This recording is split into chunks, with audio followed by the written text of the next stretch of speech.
ગુજરાતના રાજકારણમાં વારંવાર ગરમાવો આવતો હોય છે અને વિપક્ષ જે છે તે પક્ષ પર આકરા પ્રહારો કરવાનું ચૂકતો નથી હોતું।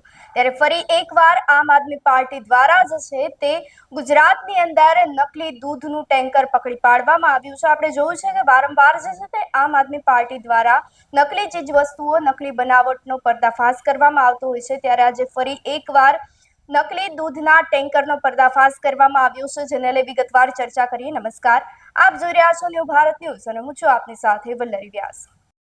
આમ આદમી પાર્ટી દ્વારા નકલી દૂધનું ટેન્કર ઝડપી પાડવામાં આવ્યું છે। ખાસ કરીને યુવરાજસિંહ જાડેજા દ્વારા શંકાસ્પદ ટેન્કર જે છે તે પોલીસને સોંપવામાં આવ્યું છે અને આ ટેન્કરનો પીછો કરતા દરમિયાન જે છે તે આમ આદમી પાર્ટીના આગેવાનો પર હુમલો પણ કરવામાં આવ્યો હતો।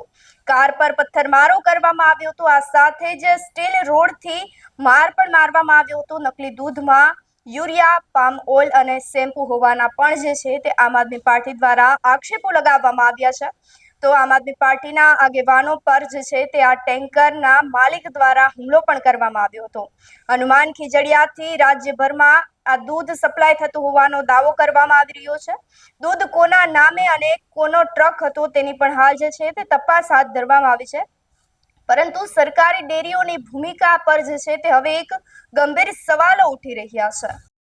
તો આમ આદમી પાર્ટી દ્વારા ફરી એકવાર જે છે તે દૂધના ટેન્કરનો પર્દાફાશ કરવામાં આવ્યો છે। નકલી દૂધનું સપ્લાય જે છે તે સમગ્ર ગુજરાતની અંદર કરવામાં આવતું હતું, જેને લઈ હવે પોલીસ દ્વારા વધુ તપાસ હાથ ધરવામાં આવશે। આપનું શું માનવું છે અમને કમેન્ટ કરી ચોક્કસથી જણાવશો। તેની સાથે જ અમારી ચેનલ ન્યૂ ભારત ન્યૂઝને લાઇક, શેર, સબસ્ક્રાઇબ કરવાનું ભૂલશો નહીં। નમસ્કાર।